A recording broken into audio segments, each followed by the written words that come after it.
Wow, heck of an hour. Man, I still have chills talking to Dr. John Carlos. And as I stood here, I talked to him. I was looking at that iconic picture from the 1968 Olympics. And it really gave me chills. And to hear his, his account of what occurred then and what is occurring now, it lets me know that there's still a lot of work to do. And at this time every Saturday, we always like to do the dynamic dish. And, the dynamic dish talks about issues that are going on in sports. Sometimes they're serious, sometimes they're not. But certainly today, I want to focus on the Missouri football team and what they did. Let me just tell you a little story. About 1979, there were a group of players who went to this little bitty college, football players. This was the first time that these players had ever been to this college. It was the first time that this many black athletes had come from the capital city to go to that school. And of course, during that time period, the fro was happening. If you didn't have hair, you were made fun of. If you didn't have a big fro, the women didn't want you. So when those athletes got on campus, a lot of the white athletes weren't used to them, didn't particularly care for them. And there was a ritual that was apparently taking place every year against freshman athletes. And that ritual was to chop off all their hair everywhere, completely bald. And of course, those black athletes were not having that. Our froze, or their froze, is what defined them a lot, of course. So it went on all year, and this ritual was supposed to take place the week of homecoming. And as homecoming grew closer, some of those white football players became more and more belligerent. They would see you in the cafeteria and do scissor signs with their fingers, or I'm gonna cut that nappy hair off, and those little comments were being said. Well, those 16 black athletes decided that, look, you're not touching my hair, you're not touching my body. And if we have to go through this, then we will not play in the homecoming football game. The head football coach got wind of that. And of course, there was no hair cutting. Those athletes played, and that ritual went away. Now, I tell you that story because one of those athletes was me. That school was Southern Arkansas University in Magnolia, Arkansas. We exercised our power because the majority of us either started or we played a significant role in the success of that football team. And the coach knew that if these guys don't play, we don't have a chance.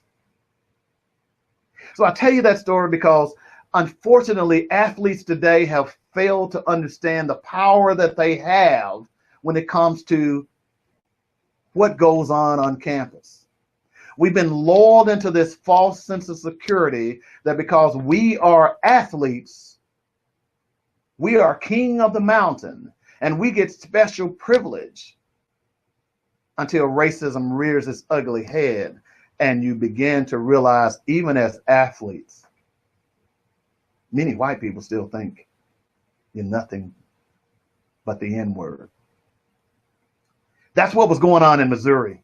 That's what was going on. That's what's going on campuses across America. What happened in Missouri is not an anomaly. It is not a one-off. It is not a single occurrence. If you talk to your athlete, your son who plays football for the university or of whatever, I promise you, he will tell you or relay stories of racism. And quite often when you go to your coach, oh, don't worry about that stuff, just ignore it. Well, that's been the problem. We've been ignoring racism on college campuses for too long.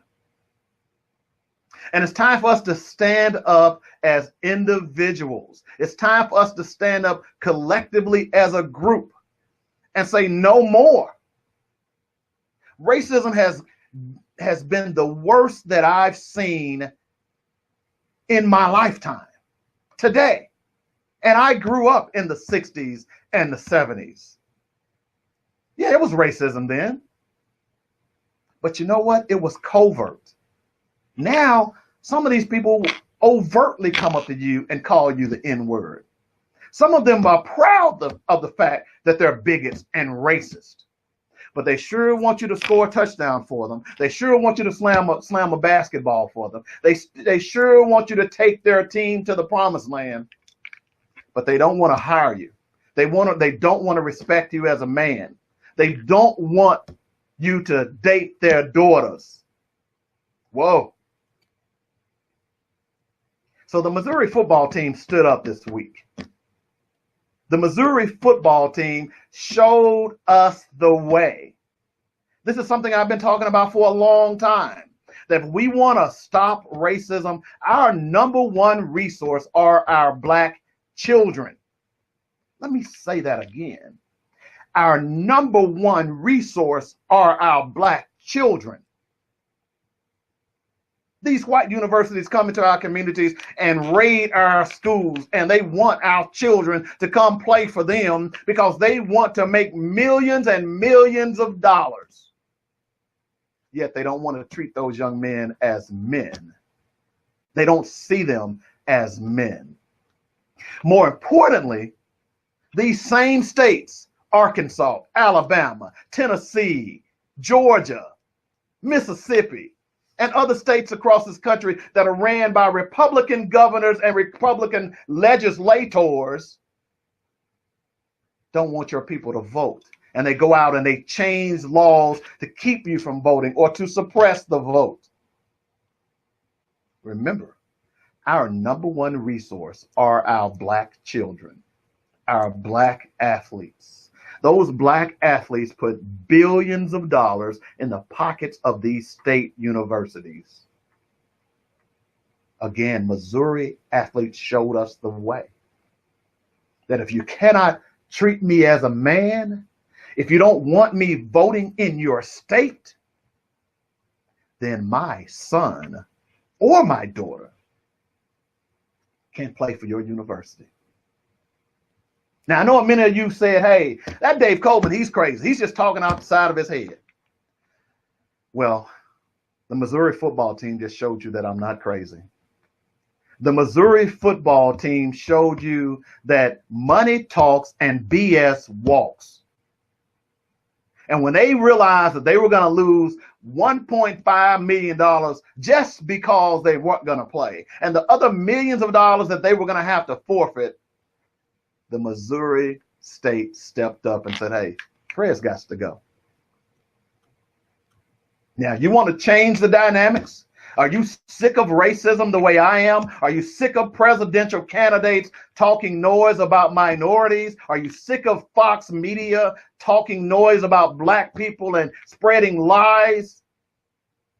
You can solve that problem. I dare you. I dare you to join Dr. Gill and the Student Athletes Human Rights Coalition. I dare you to stand up like John Carlos and Tommy Smith and say, if I'm not good enough to vote in your state, if my child is not good enough to work at your company, then he certainly isn't good enough to play at your university. I'm Dave Coleman.